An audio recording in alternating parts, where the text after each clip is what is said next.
all of you. It was great just hearing where you're all coming from and the different points of contact. And just a couple that I'll highlight. I'm grateful for everyone, but the role of advocacy, first of all. Because I think listening to the news on the radio and just mindful, it isn't true in just Ireland, but there is an anti-immigrant, anti-refugee, migrant feel. We saw that in the fires, I guess, that happened down in Martin Square just recently. Incredibly important that all of our work is based around the dignity of the person, whether they are displaced, or whether they are at home, or whether they are seeking asylum somewhere else. How incredibly important for all of our work, whoever that person happens to be, whatever their background, whoever they are, the name that this is a beautiful child of God, that this is a person with dignity and capacity, future and direction. So incredibly important for us to be able to gather, all of us, in this larger Jesuit family. And also that beautiful work of spirituality. This is the foundation of what we do, and it is that work of reconciliation. I am a Jesuit from the United States, and as 98% of the people who come into our centers, and probably 97% of our staff, are not Christian in the Middle East. So I work in Lebanon, Syria, Jordan, and Iraq. And so we would run the gamut: Sunni, Shia, Alawite, Druze, Yazidi, you name it, and all flavors of Christians. When I talk about my reason for being a Jesuit, my reason for the work that we do, I use two Islamic phrases, or Islamic spirituality, grounded very much, I think, in Ignatian spirituality. First, there's a beautiful line in the Quran, Surah Al-Qaf, we are closer to you than the jugular vein. God is closer to us than our jugular vein. This is that radical proximity of the God who is love. It is the incarnation. It is God so loving the world that God decides to plant him or herself in the midst of our chaos, in the midst of our messiness. I am closer to you than your jugular vein. It's God's embrace of us. And that is balanced with the Allahu Akbar. Not God is great, but God is greater. It is a leaning forward into the more, the magis. It is whatever we see are the limits of justice, mercy, love, compassion, welcome. God's limits are greater than that, always inviting us to go beyond what is our small, simple, selfish, ego-defined world. How is it that we are invited to the magis, the always Akbar, the always greater? And so with these two poles, we define our work as Jesuit works in collaboration with Jesuit works throughout the world. We'll be highlighting in a couple of the photos that I'll be sharing here some of the collaboration of the works of the Jesuits in the Middle East. We, as I say, Jesuits first arrived in what is now Lebanon and Syria in 1656. So we have a 350-year window. We don't talk about the years of the suppression, that gets messy and all that kind of stuff. But we have a 350-year history in this region, in particular in Syria, in the footprint where JRS now works, of Damascus, Homs, and Aleppo. We have not made a political decision to remain in those places that are now under government control. We have made a relationship-based decision. Our work is based on a long-term relationship. When we, as an NGO, that hopefully will be able to stop work in Syria when things go back, and Lebanon and Iraq, when things become more stable, we do that within a vision of the next 350 years. So when I talk to my peer regional directors of Save the Children and Oxfam and the others that are there, we certainly all have a 1-year plan, a 5-year plan. We're looking at funding structures for the next decade or so, 2 years out. Our vision as a Jesuit work and as part of this Ignatian global family is the next 350 years. How are we building a more just and reconciled community there? How is it? What is the value of us as a Christian organization with a particular history and heritage? Not to be Christian as a political party, but to be Christian as living out the gospel. And if we are indeed feeding the hungry, clothing the naked, welcoming the stranger, then we are indispensable. We're just another political party. Who cares? We don't need Christians in the Middle East. There's no reason for Christians to be geographically any one particular place. But if we remain true to who we are as the gospel, then it's absolutely essential that we would remain in part of any place on earth. So that's our call, to live that call every day in a radical way. And so that's where we come as partners together. And I'm delighted to be able to do that. My very short history in the Jesuit from the old New England province, or the East Coast U.S. Province now. I was sent, the story I always tell, in November 2010. I got my missioning letter from my Jesuit provincial, and he had talked with the provincial in Beirut, and they had decided I was going to go to Damascus, and I was going to study Arabic, and I was going to work with Iraqi refugees. And I was going to Damascus because Syria, November 2010, Syria was the most stable country in all the Middle East. 1 month after I get this letter, the Arab Spring, what we started referring to as the Arab Spring, started in Tunisia, Libya, Egypt, eventually Yemen, and then eventually Syria in March of 2011. By the time I was trying to get there in the summer of 2011, there was no way that they were going to give an American, and you might tell from my accent, they weren't going to give an American a visa to go in. So I stayed in Lebanon, and I did my regency there. And everyone, mostly the Syrian Jesuits, like Murad and Nauras and Fouad, some of the guys that have passed through here at many different points in the year, they would all say 6 months, or actually 6 weeks, 2 or 3 months, it'll all blow over. It'll quiet down, and then 3 years go by, my regency period finishes. I was never able to get into Syria, but I worked with Syrians. They're the ones who taught me Arabic. They're the ones who taught me how to love. They're the ones who taught me everything that I know about the Middle East. They were Syrians who, in a 6-month window, Lebanon is a country of 4 million people. In a 6-month window, 1.5 million Syrians entered. So when I talk to my American friends who worry about numbers of people coming from different places, like this was more than a quarter of the population. So in the U.S., 300 million people, it would be like 75 million people arriving in a 6-month window. So Lebanon was overwhelmed. At the end of my time there, 2014, I go back to the U.S., studies, worked at a parish for a few years, and then was able to come back and have been working in the regional office for the last few years. So our work is in those 4 countries, Lebanon, Syria, Jordan, and Iraq. And so it's always fun. If fun means chaos and new and unique and uncertain, and all the wonderful financial questions, all the wonderful human resource questions, like we have a lot of different fun things that come up on a regular basis. But I really do want to, in particular, as we highlight in the presentation today and the gathering, the really beautiful way that the Jesuit network, our Ignatian family, has gathered in response to the earthquake. We know that the Ignatian family was incredibly generous all the way through the war. The war does continue in Syria. I want to make that clear. There are particular areas that the war does continue. It's not a full-on open battle. We don't see the siege of Homs and Aleppo anymore. It has moved, but the war does continue. So whenever I drive from Homs to Aleppo, there is a particular, about 2 kilometers, where they have built a large mound so that the snipers don't hit the cars along that highway. It's still active fighting there in lots of places, partly because of my own country, but that's a whole different issue. We'll talk about the politics of that later. But what I also saw was the response of the Ignatian family in response to the earthquake.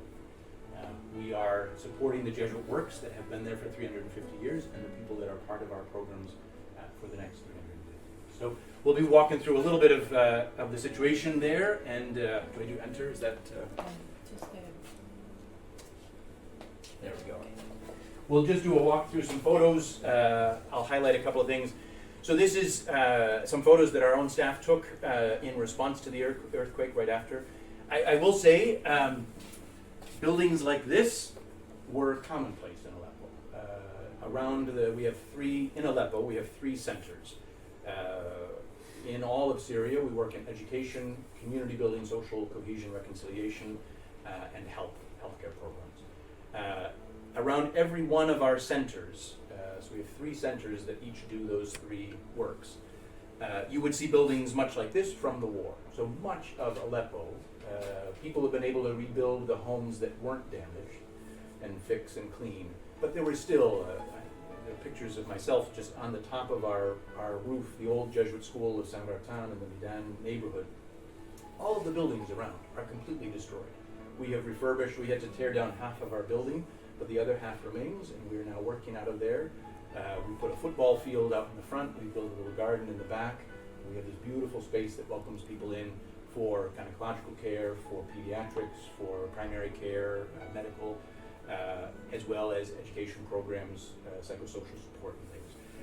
However, the number of buildings that came down, there were many, many buildings that came down in Aleppo as a result of that earthquake. I was in Beirut, those of us in Damascus, we felt it, but we didn't have any real damages. But the number of buildings that tumbled were significant.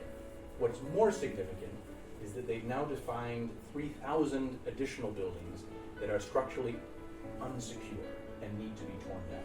That's about 4 to 5 families per building. So that's 12 to 15,000 families that will be made homeless or already are.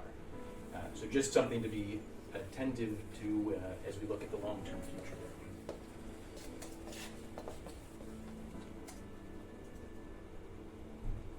I just highlight this as we even thinking of our own staff, the number of people who in the first week of February was a very cold, even in Beirut, very cold, wet week. And they felt incredibly insecure in their homes, and so a lot of people were sleeping in their cars. So these were cars that were damaged. But I just highlight that. The story that I tell our project director for Aleppo, his wife is an engineer. And the government engineer came by and defined that their building was structurally secure. She, very, very smart engineer, also looked at it and said the building is secure. However, in their bedroom, every night there's a big crack in the wall. And I think to myself, how safe would I, even if my wife, the engineer, said this building is fine, I might have complete confidence in her. But every night there's this huge crack that I have to face in my wall. And so the ongoing, I lived through the war. I lived through 12 years of constant bombardment. I lived through all of that. I could avoid the bombs. I knew where the fighting was going to be. I go to a different neighborhood. I lived through all of the years of the economic crisis, because everything going on in Lebanon, currency devaluation, runaway inflation, the lack of any security, financial security, loss of all savings. I've lived through all that. I've also lived through COVID and then cholera. We've done all of that, all of these multiple traumas. Now the earth quaked, and so we face this massive loss of hope, of confidence, and then I still have to face this crack in my wall. And so just to name that, even our own staff were, for the first couple of weeks, living out in their own cars. Now all of them are back in some sort of full-time residence in their own homes. However, a lot of people are now living out in these open fields. This is actually close to our center in Helok. There is, you wouldn't call it a park, but there was an open space in this particular area, and that has just become filled with these tented facilities there. And then some more here. And I do want to just highlight, today's Tuesday, last week there were nothing that we could feel in Beirut, but there were tremors that people felt about 4 point something in Aleppo. And this has been regular, about every week or so. And so there were the 2 massive earthquakes that did the massive shake in February. But almost every week since then, as would happen, those of us who had earth science know this is how the earth sort of, whatever. But you have to imagine the multiple traumas of someone who has lived through this long 12-year torturous process. To have yet another. Is this one going to be the next? Is this one going to be the next? Just sorry, Dan. Please. Was there a lot of buildings destroyed in the war as well? Yeah, of course. So how are they going to finance all that reconstruction? It's got to pay for it. That is a very good question. What I'll say, so this doesn't come without conditions to it, but that's the push right now for the normalization. So Assad and the Assad regime in Syria has been allowed back into the Arab League.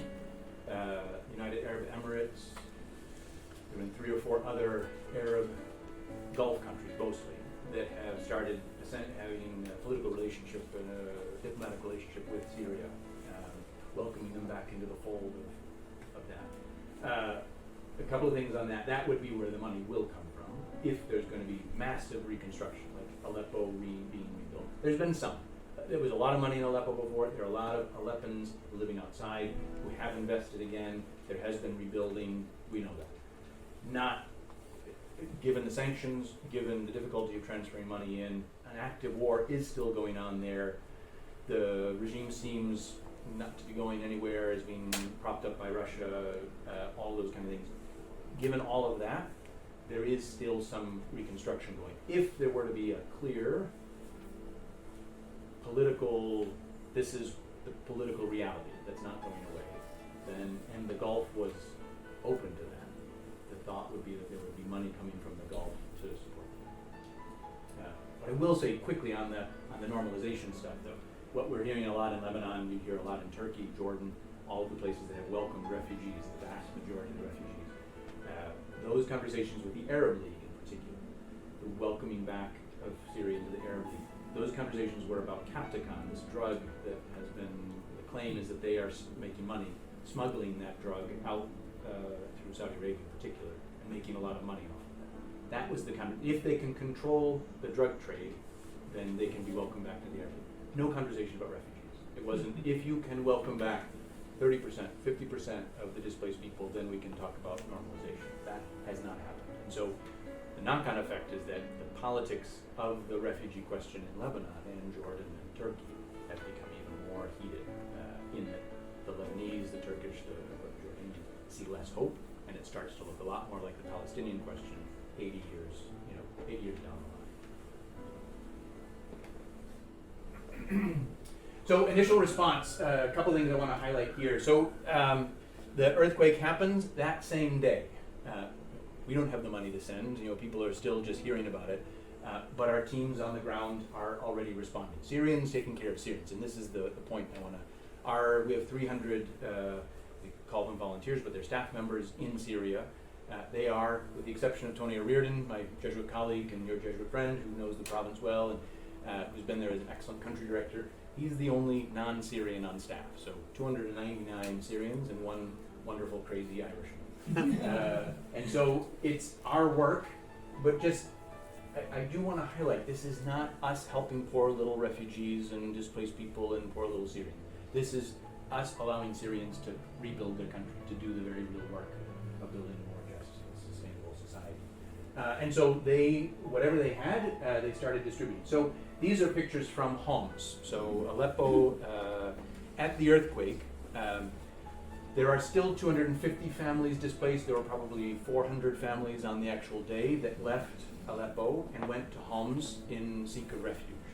And so in our Jesuit centers, JRS centers in Homs, who welcome families, the Homsi JRS team just gathered whatever resources they could around and distributed food, blankets, the basic needs. I want to highlight the picture on the right. That is, so on the left is our JRS school center at Bab Spa. On the right is the Jesuit community building. And it's that picture is actually taken in front of, if you know the story of Father Frans van der Loot. Father Frans was a Dutch Jesuit who lived for more than 50 years in Syria and made a deliberate decision to remain in that monastery in the middle of old Homs, even in the worst of the war. And Homs was the sort of epicenter of the war, the worst, most grotesque elements of the war. In 2014, he was able to, there's this great story of him, the Palm Sunday service in 2014, there were very few Christians left, and so he did the Palm Sunday Mass, and the local imam came in and read a reading of the Quran. The imam's wife came in and was part of the prayers during the Mass. So like a real example of what it is to be reconciliation in the midst of, like in the middle of the fighting, the war. I mean, the bombs were falling. They were under siege from the government in a rebel-held territory. He navigated this. I am not going to be either or. We cannot other our enemy, no matter how much we hate them. They are not beyond redemption. They are not beyond reconciliation. So he navigated this. No one liked him. The army who was firing in, or the militias who were trying to hold downtown. They wanted to see their enemy as less than human. So we don't, to this day, know who, later that week, after Palm Sunday 2014, who entered the monastery late at night, and very much like the Jesuits in El Salvador, shot him in his garden, which is right behind you there. He's buried right behind that poster. But as a model of reconciliation. And the church is thinking about making him a saint and whatever, and they can do whatever they want. The people have already made him a saint. I mean, a real beautiful example of the work of reconciliation. So lived out in the JRS team there as we're initially responding to that earthquake displaced people. some more fronds is buried in that garden to the left. And again, this to highlight a lot of the work that we have done and continue to do and will be doing for the next 2 years in response to the earthquake isn't about giving stuff. People need stuff, and we'll be distributing as much as we can and figuring out that. What we're aware of is the psychosocial needs, that sense of being able to figure out, thinking through this. Great example, our project director in JRS MENA in Damascus, so this is, they were not affected by the earthquake. And so he knows his neighborhood incredibly well, and so he'll walk around the street. And normally, people will come up to him knowing that he works for JRS and say, can I get a food basket? I need food, I need rent assistance, very practical, tangible things. Since the earthquake, they're not asking him for that. They're asking him for PSS, psychosocial support. Can I get someone? I can't sleep. My kids can't sleep. I can't stop hitting my kid. I have no idea how to handle my anger, fear, rage, whatever it happens to be. I know I need help. And so the proposal we're working on right now, and I was talking with Chopra this morning, and Jay has been helpful, is looking at the next two. How do we do this sense of PSS, really investing in our staff so that they can be ground level workers in the PSS response, but also building a social cohesion in the communities, building spaces of safety, having places like these conversation groups that you see. And that brings us to the actual food distribution. So in gratitude to all of our friends and donors, particularly through IJI, the response was amazing, and we were able to very quickly turn around food distribution. A couple things that I'll highlight there. My last point in all of this will be about staff care and our care of our own staff and all this. Tony Reardon did an amazing thing. So the earthquake was on a Monday night to Tuesday. That Tuesday he drove up to Aleppo just to be with the team up there, which was exactly the right thing, exactly what a Jesuit should do, right in the middle of the chaos. So he goes up there, and I was talking with the other regional directors of the other Oxfams and Save the Children's whenever, and they all, by Thursday, were requiring their staff to come back to work. And we didn't. We used Thursday and Friday of that week as staff care, gathering sort of guided support, guided meditation, kinds of processing this, yet again, one of the multiple traumas. And at the risk of playing the ego, like the social network, the social media response to that was overwhelming. We got a lot of really good social media press among the 20, 30, 40 somethings in Syria who were working in the NGO circle. I have to say, for my office in Beirut, I was thinking, I need real work. Come on, Joe, I need pictures. I need a proposal. And it's like, shut up, take a step back, relax. These are about real human beings that we're working with. And so Tony did exactly the right thing, whether or not I was in full agreement with it on the day of, but looking back, it was exactly the right thing. And then by Monday morning, sorry? Creative potential. Creative, exactly, right. And then by the next week, we were able to start food distributions here. And so we're more of the food basket distribution. What I want to highlight is that during the distributions, so the sort of this, our team in Aleppo from 2013 to 18 was running a massive field kitchen. We served tens of thousands of meals a day. So they know operations like this back and forth. And so the food box distribution we knew was going to be easy in a whole process. What they also knew is that just to distribute food isn't enough. And so we had this whole process where people would be welcomed in, and we would do these sessions, information sessions about earthquakes, about how to handle added stress and trauma, PSS sessions. When I first heard about it, as a stupid American, I thought, oh, they're just going to sit through this, sort of, their mind will wander, and I just want a food basket and move on.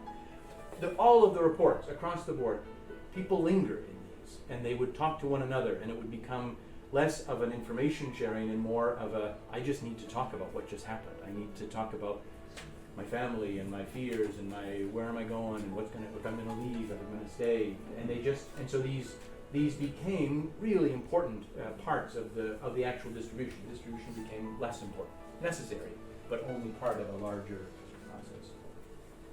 And we would also see that it was the first time when men and women had been in the same group. We have men's groups, we have women's groups. Now we always are deliberate about sort of religious and ethnic background. You have Kurd, Arab, Turkmen, gathering them all together. This was the first time some of them had actually heard real sharing from one another about a common experience. Whether you were Sunni or Shia or Alawite or Christian, everyone had the earthquake. And so those moments were actually moments of great sharing. Here in Aleppo, we also we've had for many years now 3 large health clinics. Traditionally are focused on gynecological care, pediatric care, and what they refer to as internal clinic, but in my mind is a primary care, basic, simple, what you'd have at a little clinic, a local clinic or something like that. And then we also do a massive amount of referrals for surgeries. So people that are in need of surgeries and can't afford them, we would be able to help with. This is through Development of Peace, the Caritas in Canada. A couple things that come up there. We did an extension of our primary care services. This is a photo. The guy behind the counter is a Jesuit regent, an Egyptian Jesuit from the Middle East. One thing that I like to highlight here is that there are Jesuits in the Middle East. None of them are Roman Catholic. They are all Catholic, Melkite or Chaldean or Coptic. They're not Roman Catholic. So the diversity of what it is to be Catholic, as my Jesuit brothers, Catholic yes, Roman Catholic no. So just to highlight that. Michael's an Egyptian Jesuit and was a pharmacist before he became a Jesuit. And so now is his regency, this period of 2 or 3 years between studies, he's working as a pharmacist, even before the earthquake. And then in response to the earthquake, they just ramped up all of their work. And so we've expanded the internal clinic. And the other thing that I'll say is, on the surgery line, I was last in Syria in November, and just sort of walking, we were actually close to one of the big state hospitals, and it happened that the guy who's responsible for the Department of Health, Ministry of Health in Aleppo, the state, happened to be there. And our head of our health programs introduced me, and we were just chatting in between things. And he made it very clear that he knew the work of JRS, was incredibly happy and grateful to the work of JRS, but also that the primary care, incredibly helpful. The hospital system and the clinic system could not sustain, even before the earthquake, their own, by the state, could not maintain the needed health structures. But what he was also saying is that even before the earthquake, this referral system, the helping people pay for surgery lines, first of all, got health care to people that would have needed it and would have died otherwise, but also maintained the hospitals. We were one of the only sources of income for even the state hospitals in Aleppo. So without that source of income, even the state hospitals would have had to have closed. And so just even more mindful, we're coming up at the end of a 6th year of that, just how important it is to maintain, at the moment, an NGO presence in the healthcare system in Aleppo, certainly in response to the earthquake. I had to put a picture in here of Tony. I have no idea what he's trying to do, but he's trying to look interested in Tony Reardon, our JRS country director, and I won't give him too much flack for that, but he's checking inventory in the pharmacy.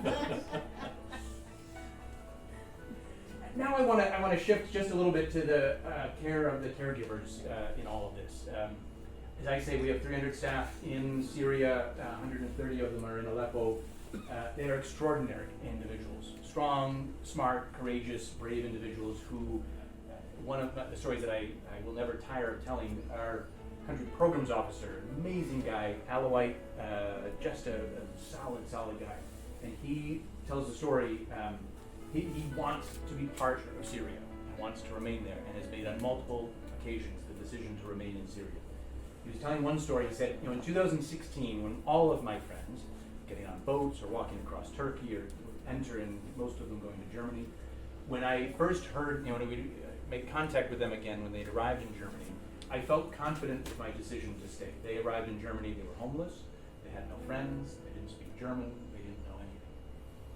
This was 2 years ago, so now it was 2021, and he was like, but now when I talk to them, they've learned German, they've got a house, they finished university, they're starting dating someone, they know German culture, and he's thinking to himself, the economic crisis at that point, COVID, cholera was happening in Syria. He's like, did I make the wrong decision? They're my friends, are all there.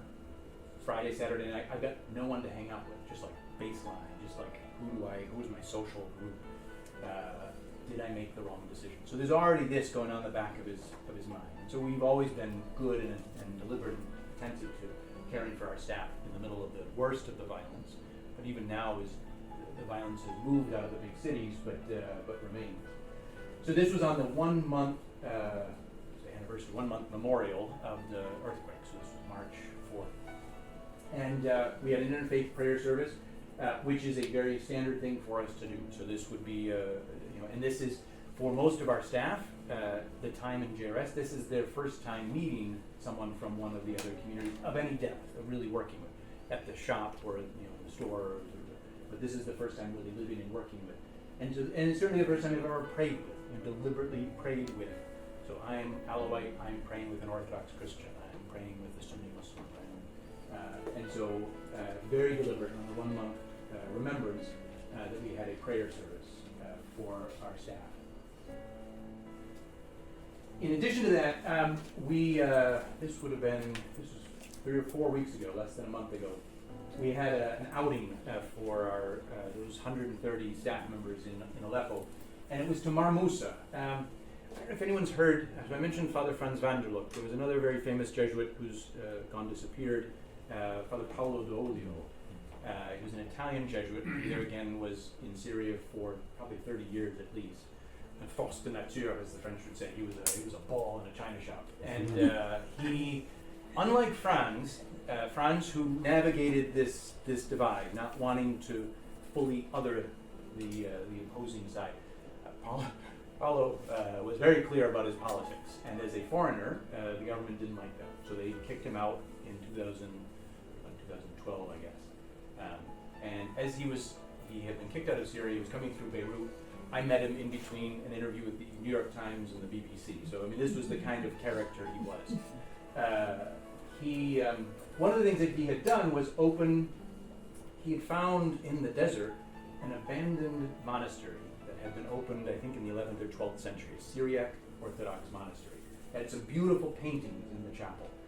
And he got money from UNESCO and the county government to refurbish this monastery as a monastery for Christians and Muslims to pray together. Mar Musa, very, very famous place, still working today, still acting as a place of real prayer, lived prayer, communal experience of Christians and Muslims living together.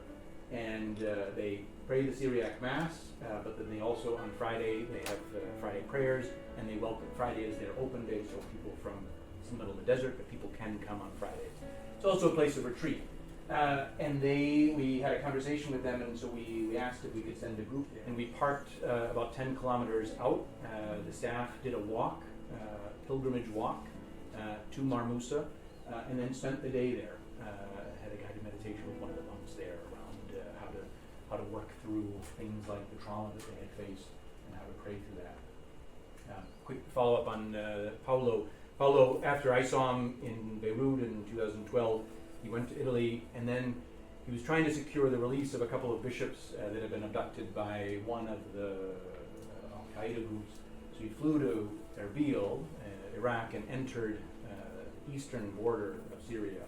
And that was the last we heard anything from him. He had disappeared in the Syrian desert. He is still listed in the Jesuit catalog, but as missing. So we continue to pray for him. That has been a long time. But a real extraordinary character, and very much at the heart of the work that we're doing here, this building a community, Christians and Muslims walking together, doing the very real work of that social cohesion and reconciliation. And then this, I mentioned at the beginning, the beauty of our Ignatian Jesuit family globally. There is a Jesuit university in Beirut. I always tell my American friends who think that they are the bee's knees, that this is a Jesuit university older than most of the Jesuit universities in the U.S.